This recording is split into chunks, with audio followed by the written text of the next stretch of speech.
ಈಗ ಸಮಯ ಬಂದುಬಿಟ್ಟು 2 ಗಂಟೆ 27 ನಿಮಿಷ ಆಗಿದೆ. ಬಾಟಮ್ ಕಾರ್ನರ್ ನೋಡ್ಬೋದು. ನೋಡಿ ನನಗೆ ಇವತ್ತು 4000 ಸಮಥಿಂಗ್ ಪ್ರಾಫಿಟ್ ಆಗಿದೆ. ಬೇಸಿಕಲಿ ನನಗೆ ಟೋಟಲ್ ಪ್ರಾಫಿಟ್ ಬಂದುಬಿಟ್ಟು 10,000. ಇದು 10,000 ಹೇಗೆ ಅಂದರೆ, ನೀವು ನನ್ನ ಮೊನ್ನೆ ವೀಡಿಯೋ ನೋಡಿದರೆ ನಿಮಗೆ ಗೊತ್ತಿರುತ್ತೆ. ಇಲ್ಲಿ ನೋಡ್ಬೋದು, ನಾನೊಂದು ಪೊಸಿಷನಲ್ ಟ್ರೇಡ್ ತೊಗೊಂಡಿದ್ದೆ. ಅದರಲ್ಲಿ ಏನು ಮಾಡಿದ್ದೀನಿ ನೋಡಿ, ಈ ಭಾಗದಲ್ಲಿ 25,000 ಕಾಲಿದೆಯಲ್ಲ, ಇದರಲ್ಲಿ 3,500 ರೂಪಾಯಿ ನಾನು ಪ್ರಾಫಿಟ್ ಬುಕ್ ಮಾಡಿದ್ದೀನಿ. ಸೊ ಬೇಸಿಕಲಿ ನಾನು ಮೊನ್ನೆ ಏನು ಮಾಡಿದ್ದೆ, 3,500 ರೂಪಾಯಿ ಪ್ರಾಫಿಟ್ ಬುಕ್ ಮಾಡಿದೆ. ಹಾಗೆ ನಿನ್ನೆ ಕೂಡ ಕೆಲವು ಅಡ್ಜಸ್ಟ್ಮೆಂಟ್ ರೇಟ್ ತೊಗೊಂಡೆ. ಬೇಸಿಕಲಿ ಅದರಲ್ಲಿ ಏನು ಮಾಡಿದೆ ಅಂದರೆ, ನನ್ನ ಪ್ರಾಫಿಟ್ ಲೆಗ್ನ ಬುಕ್ ಮಾಡಿದೆ. ಅದರಲ್ಲೊಂದು 2,500 ರೂಪಾಯಿ ಪ್ರಾಫಿಟ್ ಲೆಗ್ನ ಬುಕ್ ಮಾಡಿದೆ. ಬೇಸಿಕಲಿ ನನಗೆ ನಿನ್ನೆ ಮೊನ್ನೆ ಸೇರಿ 6,000 ರೂಪಾಯಿ ಪ್ರಾಫಿಟ್ ಆಗಿನ ನಾನು ಬುಕ್ ಮಾಡಿದ್ದೆ. ಇವತ್ತಿದೆಯಲ್ಲ, ಇವತ್ತೊಂದು 4,000 ರುಪೀಸ್ ಪ್ರಾಫಿಟ್ ಆಗ್ತದೆ. ಬೇಸಿಕಲಿ ನನ್ನ ಪೊಸಿಷನಲ್ ಟ್ರೇಡ್ ಇದೆಯಲ್ಲ, ಅದನ್ನು ಚಂಕ್ಸಲ್ಲಿ ನಾನು ಪ್ರಾಫಿಟ್ ಬುಕ್ ಮಾಡಿದ್ದೀನಿ. ಅಂದರೆ 2 ದಿನದ ಹಿಂದೆ 3,500, ನಿನ್ನೆ ಒಂದು 2,500, ಇವತ್ತೊಂದು 4,000 ರೂಪಾಯಿ ಪ್ರಾಫಿಟ್ ಆಗೋ ಚಾನ್ಸ್ ಇದೆ. ಅಂಟಿಲ್ ಅನ್ಲೆಸ್ ಮಾರ್ಕೆಟ್ ಕೆಳಗಡೆ ಹೋಗಲಿಲ್ಲ ಅಂದರೆ. ಇಲ್ಲ ಅಂದರೆ ನಾನು ಈಗ ಕ್ಲೋಸ್ ಮಾಡಿದ್ರು ನನಗೆ 4,000 ರುಪೀಸ್ ಪ್ರಾಫಿಟ್ ಆಗುತ್ತೆ. ಸೊ ನಾನು ಇದನ್ನು ಕ್ಲೋಸ್ ಮಾಡೋದಕ್ಕೆ ಇದನ್ನು ಓಪನ್ ಮಾಡಿ ಇಟ್ಟಿದ್ದೀನಿ. So if in case market ಕೆಳಗಡೆ ಹೋಗೋಕ್ಕೆ ಸ್ಟಾರ್ಟ್ ಆದರೆ ನಾನು ಇದನ್ನು ಕ್ಲೋಸ್ ಮಾಡ್ಕೊತೀನಿ. ಇಲ್ಲ ಅಂದರೆ ನಾನು ಇದನ್ನೇನು ಕ್ಲೋಸ್ ಮಾಡೋದಕ್ಕೆ ಹೋಗಲ್ಲ. ಹಾಗೆ ಡೇ ಹಿಸ್ಟ್ರಿನಲ್ಲಿ ನೋಡಿ, ಡೇ ಹಿಸ್ಟ್ರಿನಲ್ಲಿ ಬಂದುಬಿಟ್ರೆ ನನಗೇನು ತೋರಿಸ್ತಾ ಇದೆ, 2,000 ರೂಪಾಯಿ ಲಾಸ್ ತೋರಿಸ್ತದೆ. ಬೇಸಿಕಲಿ ಏನು ಹೇಳ್ತಾ ಇದೆ ಅಂದರೆ, ನಾನು ಇವತ್ತು ಯಾವುದೇ ಅಡ್ಜಸ್ಟ್ಮೆಂಟ್ ಟ್ರೇಡ್ ತೊಗೊಂಡೇ ಹೋಗಿದ್ದರೆ, ಹಾಗೆ ನನ್ನ ಹಳೆ ಪೊಸಿಷನ್ಸ್ ಇತ್ತಲ್ಲ ಅದನ್ನು ಕ್ಲೋಸ್ ಮಾಡದೆ ಹೋಗಿದರೆ ಇನ್ನೂ 2,000 ರೂಪಾಯಿ ಪ್ರಾಫಿಟ್ ಆಗ್ತಾಯಿತ್ತು ಅಂತ. ಆದರೆ ಅದು ಆ ಥರ ಆಗಲ್ಲ. ನಿಮಗೆ ಗೊತ್ತು, ಮಾರ್ಕೆಟು ಕೆಳಗಡೆ ಬಂದಿತ್ತು. ಆವಾಗ ನಾನೊಂದು ಪುಟ್ ಸೈಡಲ್ಲಿ ಟ್ರೇಡ್ ತೊಗೊಂಡಿದ್ದೆ. ಇದು ರಿಸ್ಕ್ ಡಿಫೈನ್ಡ್ ಹೆಡ್ಜ್ ಸ್ಟ್ರಾಟಜಿ ತೊಗೊಂಡಿದ್ದೆ. ಇಫ್ ಇನ್ ಕೇಸ್ ಮಾರ್ಕೆಟ್ ಅಲ್ಲೇ ಇದ್ದರೆ ನನಗೆ ಇದರಲ್ಲಿ ಪ್ರಾಫಿಟ್ ಆಗಬೇಕು. ಇಫ್ ಇನ್ ಕೇಸ್ ಮಾರ್ಕೆಟ್ ಮೇಲ್ಗಡೆ ಬಂದರೆ ನನ್ನ ಆಲ್ರೆಡಿ ಪೊಸಿಷನ್ಸ್ ಇದೆಯಲ್ಲ ಅದರಿಂದನೇ ಪ್ರಾಫಿಟ್ ಆಗ್ತಾಯಿತ್ತು. ಹಾಗೆ ನೋಡಿ, ಇಲ್ಲಿ 25,250 ಕಾಲ್ ಇದೆಯಲ್ಲ, ಹಾಗೆ 25,350 ಕಾಲ್. ಇದು ರೇಷ್ಯೂ ಇತ್ತು. ಅಂದರೆ 200 ಕ್ವಾಂಟಿಟಿನ ಬೈ ಮಾಡಿದರೆ 450 ಕ್ವಾಂಟಿಟಿನ ಸೆಲ್ ಮಾಡಿದ್ದೆ. ನೋಡಿ, ಇದನ್ನು ಹೋಲ್ಡ್ ಮಾಡಿದರೆ ಏನು ಟಚ್ ಮಾಡದೇ ಇದ್ದಿದ್ರು ಇದರಲ್ಲೂ ನನಗೀಗ 1,000 ಚಿಲ್ಲರೆ ಪ್ರಾಫಿಟ್ ಆಗ್ತಾಯಿದೆ. ಇನ್ಫ್ಯಾಕ್ಟ್ ಮಾರ್ಕೆಟ್ ಏನಾದ್ರು ಇನ್ನೂ ಮೇಲೆ ಹೋದರೆ ಇದರಲ್ಲಿ ತುಂಬಾ ಜಾಸ್ತಿ ಆಗ್ತಾಯಿತ್ತು. ಇನ್ನೊಂದು 15-20 ಸಾವಿರ ಪ್ರಾಫಿಟ್ಟು ಆಗೋ ಚಾನ್ಸ್ ಇದೆ. ಆದರೆ ನೋಡಿ, ಇಷ್ಟೊಂದು ರನ್ನಪ್ ಆಗಿದೆ ಮಾರ್ಕೆಟ್. ಆಲ್ರೆಡಿ 330 ಪಾಯಿಂಟ್ ರನ್ನಪ್ ಆಗಿದೆ. ಇಫ್ ಇನ್ ಕೇಸ್ ಕೆಳಗಡೆ ಹೋದರೆ ನನಗೆ ಬಂದಿರೋ ಪ್ರಾಫಿಟ್ ಮಿಸ್ ಆಗುತ್ತೆ ಅಂತ ನಾನು ಬುಕ್ ಮಾಡಬೇಕಾಯಿತು. Anyway, that is a part of trading.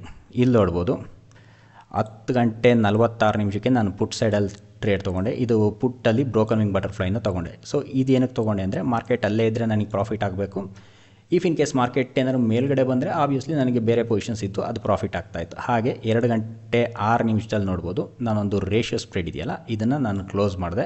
So ಇದನ್ನು 15 ರೂಪಾಯಿ 61 ಪೈಸೆಗೆ ಸೇಲ್ ಮಾಡಿದೆ. 25,250 ಕಾಲು. ಹಾಗೆ 25,350 ಇದೆಯಲ್ಲ, ಇದನ್ನು 2 ರೂಪಾಯಿ 95 ಪೈಸೆ ಅಂದರೆ 3 ರೂಪಾಯಿಗೆ ಬೈ ಬ್ಯಾಕ್ ಮಾಡಿಕೊಂಡೆ. ಏನಕ್ಕೆ ಅಂದರೆ, ನನಗೆ ಮಾರ್ಕೆಟ್ ಕೆಳಗಡೆ ಹೋದರೆ ಅದರಲ್ಲಿ ಲಾಸ್ ಆಗುತ್ತೆ ಅಂತ. ಆದರೆ ನೋಡಿ, ಈಗ ಮಾರ್ಕೆಟು ತುಂಬಾ ಮೇಲೆ ಹೋಗ್ತಾ ಇದೆ. 25,260 ಚಿಲ್ಲರೆ ಇದೆ. ಸೊ ಇದು 15 ರೂಪಾಯಿ ಕ್ಲೋಸ್ ಮಾಡಿದ್ನಲ್ಲ, ಇದು 25 ರೂಪಾಯಿ ಈಗ ಟ್ರೇಡ್ ಆಗ್ತಾಯಿದೆ. ಸೊ ಬೇಸಿಕಲಿ ನಾನು ಇದನ್ನು ಹೋಲ್ಡ್ ಮಾಡಿದರೆ ತುಂಬ ಜಾಸ್ತಿ ಪ್ರಾಫಿಟ್ ಆಗ್ತಾಯಿತ್ತು. ನೋಡಿರ್ಬೋದು, ಇಲ್ಲಿ ಡೇ ಹಿಸ್ಟ್ರಿನಲ್ಲಿ ನನಗೆ 2,700-800 ರೂಪಾಯಿ ಲಾಸ್ ತೋರಿಸ್ತಾ ಇದೆ. ಬೇಸಿಕಲಿ ಏನು ಹೇಳ್ತಾ ಇದೆ ಅಂದರೆ, ನಾನು ಈ ಪುಟ್ಟು ತೊಗೊಂಡನಲ್ಲ ಇದರಲ್ಲಿ 1,000 ರೂಪಾಯಿ ಅಷ್ಟೇ, ಇದರಲ್ಲಿ 1,000 ರೂಪಾಯಿ ಮಾತ್ರ ಲಾಸ್ ಆಗಿರೋದು. ರಿಮೈನಿಂಗ್ ಇದೆಯಲ್ಲ, ನನ್ನ ಟ್ರೇಡ್ಗಳನ್ನ ಕ್ಲೋಸ್ ಮಾಡ್ಕೊಂಡೆ ನೋಡಿ, ಅದರಲ್ಲಿ ಲಾಸ್ ತೋರಿಸ್ತಾ ಇದೆ. ಇದನ್ನೇ ನಾನು ಹೋಲ್ಡ್ ಮಾಡಿದರೆ ಅಫ್ಕೋರ್ಸ್ ನನಗೆ ಇನ್ನೂ ತುಂಬ ಜಾಸ್ತಿ ಪ್ರಾಫಿಟ್ ಆಗ್ತಾಯಿತ್ತು. ಆದರೆ you never know right, market ಹಿಂಗೆ ಬಂದಿರೋದು ಸ್ವಲ್ಪ ಕೆಳಗಡೆ ಹೋದ್ರೂ ನಂಗೆ ಲಾಸ್ ಆಗ್ಬೋದು. ಓಕೆ, ಅಂದರೆ ಪ್ರಾಫಿಟ್ ಕಡಿಮೆ ಆಗ್ಬೋದು. ಹಾಗಾಗಿ ನಾನು ಮಾಡಿದೆ. But anyway, market is going up. ಈಗ ಮಾರ್ಕೆಟ್ ಬಂದುಬಿಟ್ಟು 25,270 ಹತ್ರ ಹೋಗ್ತಾ ಇದೆ. ಲೆಟ್ಸ್ ಸಿ ಇನ್ನೂ ಎಷ್ಟು ಮೇಲ್ಗಡೆ ಹೋಗ್ಬೋದು ನೋಡೋಣ.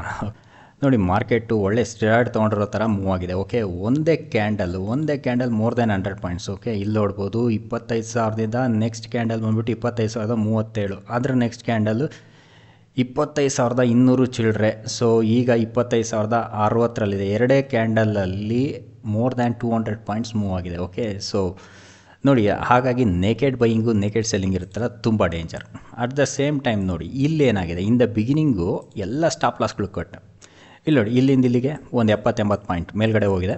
70 ಪಾಯಿಂಟ್ ಕೆಳಗಡೆ, 50 ಪಾಯಿಂಟ್ ಮೇಲೆ, 70 ಪಾಯಿಂಟ್ ಕೆಳಗೆ, ಜಿಗ್ಜ್ಯಾಕ್ ಇಲ್ಲೊಂದು 50ರಿಂದ 70 ಪಾಯಿಂಟು ಮೇಲೆ ಕೆಳಗೆ. ಇದರಿಂದ ಏನಾಗಿರುತ್ತೆ ಅಂದರೆ, ಬೈ ಮಾಡಿರ್ತಾರಲ್ಲ ಅವ್ರದ್ದು ಸ್ಟಾಪ್ ಲಾಸ್ ಹಿಟ್ ಆಗಿರುತ್ತೆ. ಹಾಗೆ ಸೆಲ್ ಮಾಡಿರ್ತಾರಲ್ಲ ಆಬ್ವಿಯಸ್ಲಿ ಅವ್ರದ್ದು ಹಿಟ್ ಆಗಿರುತ್ತೆ. ಏನಕ್ಕೆ ಅಂದರೆ, ಈಗ ಒಂದು 70 ಪಾಯಿಂಟ್ ಸಡನ್ನಾಗಿ ಬರ್ತಾ ಇದ್ದಂಗೆ ಡಬಲ್ ಆಗುತ್ತೆ. ಸೊ ಅವ್ರದ್ದು ಸ್ಟಾಪ್ ಲಾಸ್ ಹಿಟ್ ಆಗಿರುತ್ತೆ. ಸೊ ಇಲ್ಲೆಲ್ಲ ಸ್ಟಾಪ್ ಲಾಸ್ಗಳು ಆದ ನಂತರ ಮಾರ್ಕೆಟು ಹ್ಯೂಜ್ ಮೂಮೆಂಟ್ ಕೊಟ್ಟಿದೆ. So this is the typical market. ನಾವು ಮೇಲ್ಗಡೆ ಹೋಗುತ್ತೆ ಅಂದ್ಕೊಂಡಿರ್ತೀವಿ, ಆದರೆ ಅದಕ್ಕಿಂತ ಮುಂಚೆ ಏನಾಗುತ್ತೆ ಅಂದರೆ ಸ್ಟಾಪ್ ಲಾಸ್ಗಳನ್ನ ಕಟ್ ಮಾಡಿರುತ್ತೆ. ಸೊ ಹಾಗಾಗಿ ನಾನು ಯಾವಾಗಲೂ ಸಜೆಸ್ಟ್ ಮಾಡ್ತಾ ಇರ್ತೀನಿ, ಆಪ್ಷನ್ ಸ್ಟ್ರಾಟಜಿ ಮಾಡಿ ಬೈ ಸೆಲ್ಲು ಮತ್ತು ರಿಸ್ಕ್ ಡಿಫೈನ್ ಮಾಡಿರ್ತೀವಲ್ಲ, ಹಾಗಾಗಿ ನಮ್ಮ ಟ್ರೇಡ್ಗಳನ್ನ ಹೋಲ್ಡ್ ಮಾಡ್ಬೋದು. ನಿನ್ನೆ ವಿಡಿಯೋ ನೋಡಿದರೆ ನಾನು ಅದರಲ್ಲೂ ಎಕ್ಸ್ಪ್ಲೇನ್ ಮಾಡಿದ್ದೆ. Okay, best way to trade this market is using option strategy. So ಯಾರಿಗಾದರೂ ಆಪ್ಷನ್ ಸ್ಟ್ರಾಟಜಿ ಕಲಿಯೋ ಆಸಕ್ತಿ ಇದ್ದರೆ ಈ ವೀಕೆಂಡು ಇನ್ನೊಂದು ಬ್ಯಾಚ್ ಸ್ಟಾರ್ಟ್ ಆಗ್ತಾ ಇದೆ, ನೀವು ಜಾಯ್ನ್ ಆಗ್ಬೋದು. ಸೊ ನನ್ನ ಕಾಂಟ್ಯಾಕ್ಟ್ ನಂಬರನ್ನು ನಾನು ಡಿಸ್ಕ್ರಿಪ್ಷನ್ ಶೇರ್ ಮಾಡಿರ್ತೀನಿ, ನೀವು ನಾನು ರೀಚ್ ಮಾಡ್ಬೋದು. ಈಗ ಸಮಯ ಬಂದುಬಿಟ್ಟು 2:46 ಆಗಿದೆ. ಈ ಬಾಟಮ್ ಕಾರ್ನಲ್ಲಿ ನೋಡ್ಬೋದು. ನೋಡಿ, ನನ್ನ ಈ ಟ್ರೇಡಲ್ಲಿ ಕೆಲವು ಪೊಸಿಷನ್ಸ್ಗಳನ್ನ ಕ್ಲೋಸ್ ಮಾಡೋಣ ಅಂತ ಯೋಚನೆ ಮಾಡ್ತಾಯಿದ್ದೀನಿ.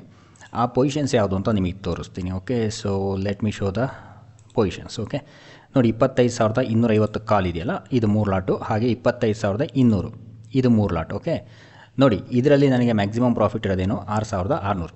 ನನಗೆ ಈ ಟ್ರೇಡಲ್ಲಿ ಪ್ರಾಫಿಟ್ ಆಗಿರೋದೆಷ್ಟು ಆಲ್ರೆಡಿ 6,400. ಸೊ ಈಗ ನನಗೆ ಮ್ಯಾಕ್ಸಿಮಮ್ ಪ್ರಾಫಿಟಲ್ಲಿ ಆಲ್ಮೋಸ್ಟ್ ಎಲ್ಲ ಬಂದಿದೆ, ಬರೀ 200 ರೂಪಾಯಿ ಮಾತ್ರ ಉಳಿದಿದೆ. ಸೊ ಈಗ ಅದನ್ನು ಹೋಲ್ಡ್ ಮಾಡಬೇಕೋ ಬೇಡವೋ, that is the question. If in fact market ತುಂಬಾ ಮೇಲೆ ಹೋಗ್ತಾ ಇದೆ, ಇದನ್ನು ಹೋಲ್ಡ್ ಮಾಡಿದರೂ ತೊಂದರೆ ಇಲ್ಲ. ಆದರೆ ಇಫ್ ಇನ್ ಕೇಸ್ ಸಡನ್ನಾಗಿ ಏನಾದ್ರು ಒಂದು 100 ಪಾಯಿಂಟ್ಸ್ ಕೆಳಗಡೆ ಬಂದರೆ ನನಗೆ ಆಗಿರೋ ಪ್ರಾಫಿಟಲ್ಲಿ ಕಡಿಮೆ ಆಗುತ್ತೆ. ಹಾಗಾಗಿ ನಾನು ಇದನ್ನು ಕ್ಲೋಸ್ ಮಾಡಬೇಕು ಅಂತ ಯೋಚನೆ ಮಾಡ್ತಾಯಿದ್ದೀನಿ. ನೋಡಿ, at the same time 25,250 200 quantity ಇತ್ತಲ್ಲ, ನಾನು 15 ರೂಪಾಯಿಗೆ ಕ್ಲೋಸ್ ಮಾಡಿದೆ. ಈಗ 45, 42 ನಡೀತಾ ಇದೆ. ಸೊ ನಾನು ಅದನ್ನು ಹೋಲ್ಡ್ ಮಾಡಿದ್ದಿದ್ರೆ ನೀವು ಇಲ್ಲಿ ನೋಡ್ಬೋದು, 25,200ಅಲ್ಲಿ ನನಗೆ ಎಷ್ಟು ಇಲ್ಲೇ 5,000 ರೂಪಾಯಿ ಪ್ರಾಫಿಟ್ ಆಗಿರೋದು. ಓಕೆ, ಸೊ ನೋಡ್ಬೋದು ಡೇ ಹಿಸ್ಟ್ರಿನಲ್ಲಿ ನನಗೆ 6,000 ರೂಪಾಯಿ ಲಾಸ್ ತೋರಿಸ್ತದೆ. ಅಂದರೆ ಈ ಟ್ರೇಡನ್ನು ಕಟ್ ಮಾಡದೇ ಇದ್ದಿದ್ದರೆ ನನಗೆ ಆ್ಯಸ್ ಆಫ್ ನೌ 6,000 ರೂಪಾಯಿ ಇನ್ನೂ ಎಕ್ಸ್ಟ್ರಾ ಪ್ರಾಫಿಟ್ ಆಗಿರೋದು. ಆದರೆ ನೋಡಿ, ಅಷ್ಟೊಂದು ರನ್ ಅಪ್ ಆದಮೇಲೆ ಇನ್ನೂ ಹೋಗುತ್ತೋ ಇಲ್ವೋ ಅದನ್ನು ಹೇಳೋಕ್ಕಾಗಲ್ಲ. ಸೊ ಹಾಗಾಗಿ ನಾನು ಕ್ಲೋಸ್ ಮಾಡಿದೆ. Let's see what will happen. Okay, ನಾನು ನೋಡ್ತೀನಿ. ಮಾರ್ಕೆಟ್ ಏನು ತುಂಬಾ ಮೇಲ್ಗಡೆ ಹೋಗ್ತದೆ, ಸ್ಟಿರಾಯ್ಡ್ಸಲ್ಲಿದೆ. ಹಾಗಾಗಿ ಇದನ್ನು ಕ್ಲೋಸ್ ಮಾಡಬೇಕೋ ಬೇಡವೋ, ಏನಕ್ಕೆಂದರೆ ಕ್ಲೋಸ್ ಮಾಡಿದ್ರು ನಾವು ಬ್ರೋಕರೇಜ್ ಕೊಡಬೇಕಾಗತ್ತೆ. ಹಾಗಾಗಿ ಐ ವಿಲ್ ಸಿ. ಏನಕ್ಕೆಂದರೆ 25,284 ನಡೀತಾ ಇದೆ. Okay, so there is no point in closing this trade. Okay, so I will see. ಈಗ ಸಮಯ ಬಂದುಬಿಟ್ಟು 3:14 ಆಗಿದೆ. ಬಾಟಮ್ ಕಾರ್ನರಲ್ಲಿ ನೋಡ್ಬೋದು. ನೋಡಿ, ಮಾರ್ಕೆಟ್ ಅಪ್ರಾಕ್ಸಿಮೇಟ್ಲಿ 25,400 ಹತ್ರ ಎಕ್ಸ್ಪೈರ್ ಆಗ್ತಾ ಇದೆ. ಸೊ ನಮಗೆ 4,900 ರೂಪೀಸ್ ಪ್ರಾಫಿಟ್ ಆಗ್ತಾ ಇದೆ. ಅಟ್ ದ ಸೇಮ್ ಟೈಮ್ ಮೊನ್ನೆ ನಾವು ಕೆಲವು ಪ್ರಾಫಿಟ್ ಬುಕ್ ಮಾಡಿದ್ವಲ್ಲ, ಅದೊಂದು 6,000, 6, 1, 5, 11,000 ರೂಪಾಯಿ ನಮಗೆ ಓವರ್ ಆಲ್ ಪ್ರಾಫಿಟ್ ಆಗಿದೆ. ಅಟ್ ದ ಸೇಮ್ ಟೈಮ್ ನೋಡಿ, ನಾನು ಇದೊಂದು ಡೆಬಿಟ್ ಸ್ಪ್ರೆಡ್ ಇತ್ತಲ್ಲ, ಸೊ ಬೇಸಿಕಲಿ ಡೆಬಿಟ್ ಸ್ಪ್ರೆಡ್ ಅಲ್ಲ, ಬೇರೆ ಆಪ್ಷನ್ ಸ್ಟ್ರಾಟಜಿ ಮಾಡಿದೆ. ಕೆಲವು ಪೊಸಿಷನ್ಸ್ಗಳನ್ನ ಕ್ಲೋಸ್ ಮಾಡಿದೆ, ಕೆಲವನ್ನ ಓಪನ್ ಮಾಡಿದ್ನಲ್ಲ, ಹಾಗಾಗಿ ಅದು ಡೆಬಿಟ್ ಸ್ಪ್ರೆಡಾಗಿ ಕನ್ವರ್ಟ್ ಆಗಿದೆ. ಇದನ್ನು ನಾನೇನು ಕ್ಲೋಸ್ ಮಾಡೋದಕ್ಕೆ ಹೋಗಲಿಲ್ಲ. ಸೊ ಏನಕ್ಕೆ ಅಂದರೆ ಮಾರ್ಕೆಟ್ ತುಂಬ ಮೇಲೆ ಹೋಗಿದೆ, ಇವೆಲ್ಲದೂ ಡೀಪಿಂದ ಮನಿ ಇದೆ, ಹಾಗಾಗಿ ಸ್ಲಿಪ್ಪೇಜಸ್ ಬರುತ್ತೆ ಅಂತೇಳಿ ನಾನು ಇದನ್ನೇನು ಕ್ಲೋಸ್ ಮಾಡೋದಕ್ಕೆ ಹೋಗಿಲ್ಲ. ನಿಮ್ಗೆ ಇಂಟ್ರೆಸ್ಟಿಂಗ್ ವಿಷಯ ಅಂದರೆ ಇಲ್ಲಿ ತೋರಿಸ್ತೀನಿ ನೋಡಿ. ನಂದೊಂದು ಬೈಲ್ ಆಗಿದೆ ನೋಡಿ, 25,050. ಇದು ನೋಡಿ, ಇದರದ್ದು ಲೋ ಎಷ್ಟಿದೆ. ಇವತ್ತಿನ ಲೋ ಬಂದುಬಿಟ್ಟು 12 ರೂಪಾಯಿ ಇದೆ. ಈಗಿದೆಷ್ಟು ಕ್ಲೋಸ್ ಆಗ್ತಾ ಇದೆ, 359 ರೂಪಾಯಿ. ಸೊ 360. ಓಕೆ, 12 ರೂಪಾಯಿಂದ 360. ಹಾಗೆ ಬೇರೆ ಸ್ಟ್ರೈಕ್ಸಲ್ಲೂ ಕೆಲವು ತೋರಿಸ್ತೀನಿ, ತುಂಬ ಇಂಟ್ರೆಸ್ಟಿಂಗ್ ಆಗಿದೆ. ಉದಾಹರಣೆಗೆ ನೋಡಿ, ಇದು 25,200 ಕಾಲ್ ಇದೆಯಲ್ಲ, ಈಗ 207, 208 ನಡೀತಾ ಇದೆ. ಓಕೆ, ಸೊ ಇದ್ರದ್ದು ಲೋ ನೋಡಿ, ಇದ್ರದ್ದು ಲೋ ಬಂದುಬಿಟ್ಟು ₹1.50. ₹1.50 ಇದ್ದ ಹಿಡಿದು ಈಗ 207, 208 ರೂಪಾಯಿ ತನಕನೂ ಹೋಗಿದೆ. ಓಕೆ, ನೋಡಿ ನೇಕೆಡ್ ಸೆಲ್ಲಿಂಗ್ ಮಾಡ್ತಾರಲ್ಲ, ಸೊ ಅವರು ವೈಪೌಟ್ ಆಗ್ಬಿಡ್ತಾರೆ ಈ ಥರದ್ರಲ್ಲಿ ಯಾವ್ದಾರು ಸಿಗಾಕೊಂಡ್ರೆ. So at the same time ಇದು ನೋಡಿ 154 ನಡೀತಾ ಇದೆ ಅಲ್ಲ, 25,250. ಇದೆಷ್ಟು, ಇದ್ರದ್ದು ಲೋ ನೋಡಿ 60 ಪೈಸೆಗೆ ಟ್ರೇಡ್ ಆಗ್ತಾ ಇದ್ದಿದ್ದು ಈಗ 150 ಚಿಲ್ಲರೆಗೆ ಟ್ರೇಡ್ ಆಗ್ತಾ ಇದೆ. Okay, crazy market. ಆಲ್ಮೋಸ್ಟ್ ಇವತ್ತು ಡೇ ಲೋ ಇದ್ದ ಬಂದುಬಿಟ್ಟು 500 ಪಾಯಿಂಟ್ ಮೇಲ್ಗಡೆ ಹೋಗಿದೆ. ಸೊ ಈ ಲೋ ಇದ್ದ ಮಾರ್ಕೆಟ್ ಈ ಹೈ ಬಂದುಬಿಟ್ಟು ನಿಫ್ಟಿನಲ್ಲಿ ಇವತ್ತು 500 ಪಾಯಿಂಟ್. ಸೊ ಅದು ಯಾವಾಗ 2 ಗಂಟೆಯಿಂದ ಸ್ಟಾರ್ಟ್ ಆಗಿರೋದು. ಓಕೆ, 2 ಗಂಟೆಯಿಂದ more than 400 points up move ಕೊಟ್ಟಿದೆ.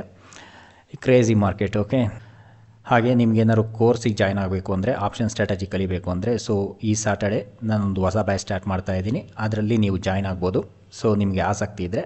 ಹಾಗೆ ನೋಡಿ, ಡೇ ಹಿಸ್ಟ್ರಿನಲ್ಲಿ ನೋಡಿ ಏನು ತೋರಿಸ್ತಾ ಇದೆ, 7,000 ಸಮಥಿಂಗ್ ಲಾಸ್ ತೋರಿಸ್ತಾ ಇದೆ. ಇನ್ಫ್ಯಾಕ್ಟ್ ನಾನು ಈ ಪೊಸಿಷನ್ಸ್ನ ಕ್ಲೋಸ್ ಮಾಡದೆ ಹೋಗಿದ್ದಿದ್ರೆ, ಎಸ್ಪೆಷಲಿ ದೀಸ್ ಟು, ಓಕೆ, ಇದರಲ್ಲೇ ನನಗೆ 7,000 ರೂಪಾಯಿ ಪ್ರಾಫಿಟ್ ಆಗುತ್ತೆ. ನೋಡಿ, ನಾನು 15 ರೂಪಾಯಿ ಕ್ಲೋಸ್ ಮಾಡಿದ್ದೀನಿ, ಈಗ 143 ರೂಪಾಯಿ ನಡೀತಾ ಇದೆ. ಇದು ₹2.95 ಕ್ಲೋಸ್ ಮಾಡಿರೋದು 43 ರೂಪಾಯಿ ಚಿಲ್ಲರೆ ನಡೀತಾ ಇದೆ. ಓಕೆ, ಕ್ರೇಜಿಯಾಗಿ ಮಾರ್ಕೆಟ್ ಮೂವ್ಮೆಂಟ್ ಕೊಟ್ಟಿದೆ.